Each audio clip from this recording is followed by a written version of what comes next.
శ్రీ మహాగణాధిపతయే నమః. శ్రీమాత్రే నమః. మాచిరాజు భక్తి ప్రేక్షకులందరికీ నమస్కారం. ఆగస్టు 13వ తేదీ గురువారం నుంచి శ్రావణ మాసం ప్రారంభమవుతుంది. శ్రావణ మాసం అంటే లక్ష్మీదేవికి చాలా ఇష్టం. ఎందుకంటే విష్ణుమూర్తి జన్మ నక్షత్రం శ్రవణ నక్షత్రం. తన భర్త జన్మ నక్షత్రం ఉన్న మాసం కాబట్టి శ్రావణ మాసం అంటే లక్ష్మీదేవికి చాలా ఇష్టం. శ్రావణ మాసంలో గురువారాలు, శుక్రవారాలు లక్ష్మీదేవిని పూజిస్తే లక్ష్మీ అనుగ్రహం కలుగుతుంది. మంగళవారాలు మహిళలందరూ మంగళగౌరి వ్రతాన్ని ఆచరించుకుంటారు. అలాగే శ్రావణ సోమవారం శివుడికి చాలా ప్రీతికరమైన రోజు. ఎందుకంటే సంవత్సరంలో వచ్చే 12 నెలల్లో శ్రావణ మాసం అంటే తనకు చాలా ఇష్టమని శివుడు బ్రహ్మమానస పుత్రుడైన సనత్ కుమార్ల వారికి చెప్పాడని స్కాంద పురాణంలో చెప్పారు. కాబట్టి లక్ష్మీనారాయణులు, పరమేశ్వరుడు, మంగళగౌరి వీళ్ళందరికీ ప్రీతికరమైనటువంటి మాసము శ్రావణ మాసం. శ్రావణ మాసంలో గృహ నిర్మాణం ప్రారంభిస్తే ధనలాభం కలుగుతుందని మత్స్య పురాణంలో చెప్పారు. అలాగే ఆడవాళ్ళు చాలా మంది నోములు, వ్రతాలు చేసుకుంటూ ఉంటారు. వాటికి కూడా శ్రావణ మాసం చాలా అనుకూలమైనటువంటి మాసం. ఈ శ్రావణ మాసంలో వచ్చేటటువంటి పర్వదినాల విశిష్టత ఏంటో మనం తెలుసుకుందాం. శ్రావణ మాసంలో శనివారాలకు చాలా ప్రాధాన్యత ఉంది. ఎందుకంటే విష్ణుమూర్తి జన్మ నక్షత్రం శ్రవణ నక్షత్రం. ఆ నక్షత్రం పౌర్ణమి రోజు ఉండే శ్రావణ మాసం అంటే లక్ష్మీదేవికి ఇష్టం కాబట్టి శ్రావణ మాసంలో లక్ష్మీ పూజలు ఎక్కువ చేస్తాం. అయితే ప్రధానంగా శ్రీ మహావిష్ణువుకు కూడా శ్రావణ మాసం చాలా ఇష్టం. అందుకే శ్రావణ మాసంలో వచ్చే శనివారం కలియుగ ప్రత్యక్ష దైవమైన వెంకటేశ్వరుడి అనుగ్రహం సులభంగా కలగటానికి ఇంట్లో ఒక పూజ చేసుకోవాలి. ఆ పూజ పేరేంటంటే వెంకటేశ్వర పిండి దీపారాధన విధానము. ఇది చేసుకుంటే గనక వెంకటేశ్వర స్వామి తొందరగా అనుగ్రహిస్తాడు.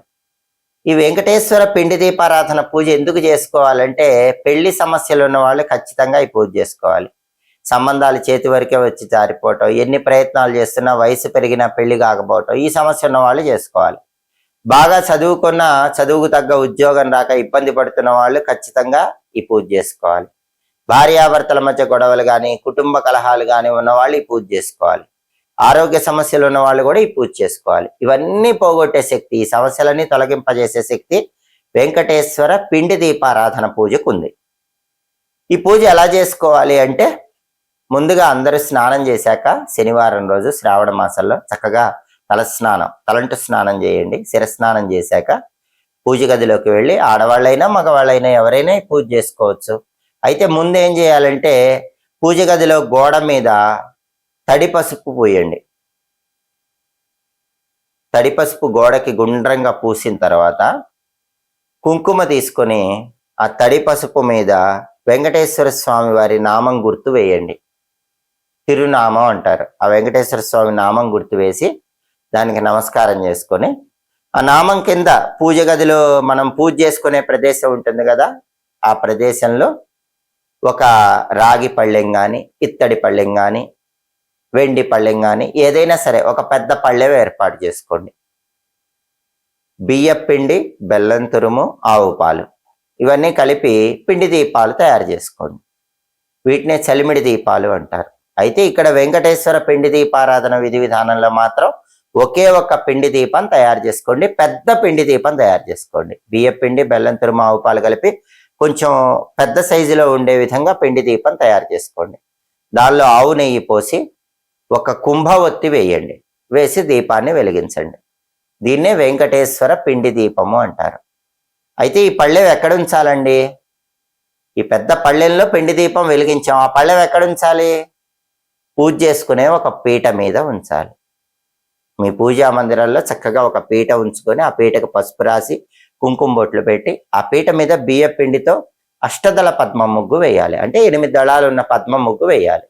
అష్టదళ పద్మ ముగ్గు కానీ అది వీలు కాకపోతే స్వస్తిక్ గుర్తు ముగ్గులైనా వేయండి. అలా వేసి పీట ఏర్పాటు చేసుకున్నాక ముగ్గులేసిన పీట మీద ఆ పాత్ర లేదా పళ్ళె ఉంచి దానిలో ఇలా పిండి దీపాన్ని వెలిగించాలి. ఆ వెలుగుతున్న దీపాన్ని సాక్షాత్తు వెంకటేశ్వర స్వామి స్వరూపంగా భావించాలి. దీన్నే వెంకటేశ్వర పిండి దీపం అనే పేరుతో పిలుస్తారు. అంటే వెంకటేశ్వర స్వామి ఇప్పుడు ఎక్కడున్నాడు? ఆ వెలుగుతున్న పిండి దీపంలోనే ఉన్నాడు. ఆ దీపాన్నే వెంకటేశ్వర స్వామిగా భావించి నమస్కారం చేసుకొని ఆ దీపం దగ్గర కూర్చొని పూజ గదిలో వెంకటేశ్వర స్వామి అష్టోత్తర శతనామావళి అంటే 108 నామాలు చదవాలి, గోవిందనామాలు చదవాలి. అయితే ఇన్ని చదవటానికి సమయం లేదనుకోండి, అప్పుడు ఏం చేయాలి? ఓం నమో వెంకటేశాయ, ఓం గోవిందాయ నమః, ఈ 2 మంత్రాలు కనీసం 21 సార్లు అయినా చదువుకోవాలి. ఆ తర్వాత ఆ దీపం దగ్గర వడపప్పు పానకం నైవేద్యంగా సమర్పించాలి. దీన్నే వెంకటేశ్వర పిండి దీపం అంటారు. ఆ దీపం కొండెక్కే వరకు ఆహారం తినకూడదు, నిద్రపోకూడదు. ఈ నియమం పాటిస్తే ఫలితం అనేది ఇంకా అద్భుతంగా ఉంటుంది. శ్రావణ మాసంలో ఏ శనివారం చేయాలి? అన్ని శనివారాలు చేస్తే అద్భుత ఫలితాలు. అన్ని శనివారాలు చేయటం వీలు కాకపోయినా మీకు వీలైన శనివారం రోజు శ్రావణ మాసంలో తప్పకుండా ఈ వెంకటేశ్వర పిండి దీపం వెలిగించండి.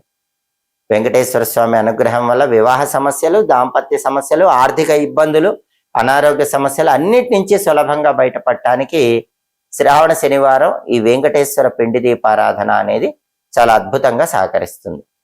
అలాగే కలియుగ ప్రత్యక్ష దైవమైన వెంకటేశ్వర స్వామి కష్టాలన్నీ పోగొట్టడానికి చాలా మంది సప్త శనివార వ్రతం చేస్తూ ఉంటారు. 7 శనివారాల వ్రతం అనేది చేస్తుంటారు. ఎప్పుడు ప్రారంభించి చేయాలంటే అన్నిటికంటే గొప్ప మాసం శ్రావణ మాసం. శ్రావణ మాసంలో వచ్చే శనివారం సప్త శనివార వ్రతం ప్రారంభిస్తే అద్భుత ఫలితాలు కలుగుతాయి. బ్రహ్మాండ పురాణం, బ్రహ్మవైవర్త పురాణం, ఈ పురాణాల్లో ఈ సప్త శనివార వ్రతం గురించి చెప్పారు. 7 శనివారాలు వెంకటేశ్వర స్వామి పూజించమని ఈ పురాణాల్లో చెప్పారు. అయితే ఆధునిక కాలంలో కొంతమంది 8వ శనివారం కూడా పూజ చేస్తున్నారు. వాస్తవానికి పురాణాల్లో లేకపోయినా చేయటంలో దోషం లేదు. ఎందుకంటే ఆయన అసలుతో పాటు వడ్డీ ప్రియుడు కదా, వడ్డీ కాసుల వాడు కాబట్టి 8వ శనివారం కూడా చేసుకోవచ్చు. అయితే ఈ సప్త శనివార వ్రతం చేసుకునే వాళ్ళు శ్రీదేవి భూదేవి సమేత వెంకటేశ్వర స్వామి చిత్రపటాన్ని ఏర్పాటు చేసుకుని తులసిమాలిక అలంకరణ చేసుకుని అక్కడ మామూలుగా వెండి ప్రమిదల్లో ఆవు నెయ్యి కానీ నువ్వుల నూనె కానీ పోసి దీపాలు వెలిగించాక స్వామివారి దగ్గర పిండి దీపాలు కూడా వెలిగించుకోవాలి. వెంకటేశ్వర పిండి దీపారాధన విధానం వేరు, సప్త శనివార వ్రతంలో వెలిగించే పిండి దీపాలు వేరు. వెంకటేశ్వర పిండి దీపారాధన విధానం చేసుకునే వాళ్ళు పెద్ద పిండి దీపం వెలిగించుకొని దాన్నే వెంకటేశ్వరుడిగా భావించి పూజ చేసుకోవాలి. ఈ సప్త శనివార వ్రతం చేసేటప్పుడు చిన్న చిన్న పిండి దీపాలు 2 ఆవు నెయ్యితో వెలిగించి మామూలు వెండి ప్రమిద దీపాలతో పాటు వెంకటేశ్వర స్వామి దగ్గర ఉంచుకొని వెంకటేశ్వర అష్టోత్తరం చదువుకోవటం, గోవిందనామాలు చదవటం, వెంకటేశ్వర వజ్రకవచ స్తోత్రం చదవటం, ఇవన్నీ చేస్తూ ఆ ఫోటోకి పూజ చేసుకోవాలి. అయితే ఈ సప్త శనివార వ్రతంలో కలశం తప్పకుండా పెట్టాలి. కలశం లేకుండా వ్రతం చేయకూడదు కదా, కాబట్టి కలశం ఏర్పాటు చేసుకోవాలి. అయితే కలశం ఎలా పెడతారు? ఒక పీట ఏర్పాటు చేసి దాని మీద చక్కగా ఒక కొత్త పసుపు వస్త్రం ఉంచి బియ్యం పోసి దాని మీద కలశం ఏర్పాటు చేసుకొని ఫోటో పెట్టుకొని ఫోటోకి పూజ చేసి వడపప్పు, పానకం, అరటిపండ్లు నైవేద్యం పెడతారు. ఆ రోజు తప్పకుండా శిరస్నానం చేయాలి, ఉపవాసం ఉండాలి, పగల ఉపవాసం ఉండాలి, రాత్రికి ఆహారం, అది కూడా సాత్విక ఆహారం తీసుకోవాలి, పగటిపూట నిద్రపోకూడదు. ఈ నియమం పాటించాలి. సాయంకాలం మళ్ళీ స్వామివారి దగ్గర దీపాన్ని వెలిగించుకోవాలి. సాయంకాలం మళ్ళీ వీలైతే వెంకటేశ్వర అష్టోత్తరం, గోవిందనామాలు చదవాలి. ఇలా 7 శనివారాలు చేసుకోవాలి. కానీ 7వ శనివారం ఒక ప్రత్యేకమైన విధి విధానం పాటిస్తే చాలా మంచిది. ఆ విధి విధానం ఏంటంటే ప్రతి శనివారం కూడా కలశం పెట్టుకునేటప్పుడు పీట మీద పసుపు వస్త్రం కానీ తెల్లటి వస్త్రం కానీ ఉంచి బియ్యం పోసి బియ్యం మీద కలశం పెడతాం కదా, 6 శనివారాల పాటు కలశం కింద బియ్యం ఏదైతే ఉంటుందో దాన్ని ప్రతి శనివారం భద్రపరుచుకొని 7వ శనివారం వచ్చేసరికి ఈ బియ్యం మొత్తం కూడా 7 కొండల్లాగా పెట్టాలి, 7 పర్వతాల్లాగా పెట్టాలి. స్వామివారి సప్త పర్వతాలు 7 పర్వతాలకు సంకేతం. ఆయన 7 కొండలవాడు కదా, అందుకని ప్రతి వారం కూడా కలశం కింద బియ్యాన్ని జాగ్రత్త చేసుకుంటూ ఆఖరి శనివారం ఆ మొత్తం బియ్యాన్ని 7 కొండలు 7 పర్వతాల్లాగా పెట్టి దాని మీద కలశం పెట్టి ఆఖరి శనివారం పూజ చేసుకోండి. అప్పుడు వెంకటేశ్వర స్వామి చాలా తొందరగా అనుగ్రహిస్తాడు. సప్త శనివార వ్రతంలో ఈ నియమం తప్పకుండా పాటించండి, వెంకటేశ్వర స్వామి అనుగ్రహం కలుగుతుంది. మీకు వీలైతే సప్త శనివార వ్రతం శ్రావణ శనివారం ప్రారంభించి చక్కగా చేసుకోండి. మాకంత సమయం లేదనుకున్న వాళ్ళు ఈ వెంకటేశ్వర పిండి దీపారాధన విధానాన్ని శ్రావణ శనివారం పాటించండి. కలియుగ ప్రత్యక్ష దైవమైన వెంకటేశ్వర స్వామి అనుగ్రహం కలిగి కలియుగంలో వచ్చే అన్ని రకాలైన సమస్యల నుంచి సులభంగా బయటపడండి. సంవత్సరంలో వచ్చే 12 నెలల్లో శ్రావణ మాసానికి ప్రత్యేకమైన ప్రాధాన్యత ఉంది. శ్రావణ మాసంలో ప్రతిరోజు పూజలు ఎలా చేసుకోవాలి, శ్రావణ మాసం మొత్తం ఎలా పూజలు చేసుకుంటే అదృష్టము ఐశ్వర్యం కలుగుతుంది, దీనికి ప్రమాణం ఎక్కడుంది అని చాలా మందిలో సందేహం ఉంటుంది.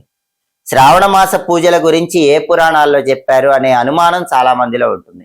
స్కాంద పురాణం, భవిష్య పురాణం, నారద పురాణం. ఈ 3 పురాణాల్లో కూడా శ్రావణ మాసం గొప్పతనం గురించి చెప్పారు. కాబట్టి ఈ 3 పురాణాల్లో చెప్పిన విధంగా శ్రావణ మాసంలో ప్రతిరోజు ఏ పూజలు చేసుకుంటే శ్రావణ మాసం పూర్తయిన తర్వాత లక్ష్మీదేవి, నారాయణుడు, పరమేశ్వరుడు, సమస్త దేవతల అనుగ్రహం కలిగి జీవితం అద్భుతంగా మారిపోతుందో తెలియాలంటే మాచిరాజు భక్తి ఛానల్ తప్పకుండా చూడండి. మా వీడియోస్ మీకు నచ్చినట్లయితే మా ఛానల్ లైక్ చేయండి, కామెంట్ చేయండి. మా ఛానల్ వీడియోస్ 10 మంది మిత్రులకు షేర్ చేయండి. మా ఛానల్ సబ్స్క్రైబ్ చేసుకోండి. పక్కనున్న బెల్ సింబల్ ఒకటి మాత్రం మర్చిపోకండి. సర్వే జనాః సుఖినో భవంతు. స్వస్తి.